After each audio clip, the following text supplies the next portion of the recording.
ევროპის საბჭო უცხოური ჩარევის წინააღმდეგ მუშაობას იწყებს. უცხოური ინფორმაციით მანიპულირებისა და ჩარევის შესახებ ინფორმაციის გაზიარების თხოვნით წევრ ქვეყნებს, მათ შორის საქართველოს მიმართვები უკვე გამოეგზავნათ. საბჭოს ისეთ საკითხებს იკვლევს, როგორებიცაა დეზინფორმაცია, მედიის კონცენტრაცია და მიტაცება, მედიის თავისუფლება, ორგანიზებული დანაშაული, კიბერდანაშაული და კორუფცია. საუბარი შეეხება ასევე არჩევნებში ჩარევას და დემოკრატიულ და საინფორმაციო წიგნიერებას.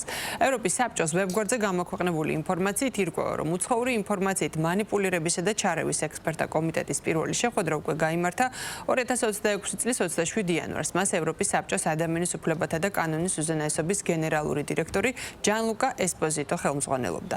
ჩვენ ღია საზოგადოების სიძლიერე, რომელიც ფოკუსირებულია ინფორმაციის თავისუფალ გაცვლასა და გამოხატვის თავისუფლებაზე, უცხოელი აქტორების მიერ აქილევსის ქუსლად იქნა მიჩნეული, რომლებიც შეცდომაში შემყვანდა ცრუ პროპაგანდას ავრცელებენ. მათი ამბიციაა ჩვენს საზოგადოებაში განხეთქილების და შიშის კლიმატის შექმნა და მათი გეოპოლიტიკური მიზნების წინ წაწევა, განაცხადა ევროპის საბჭოს ადამიანის უფლებათა და კანონის უზენაესობის გენერალურმა დირექტორმა.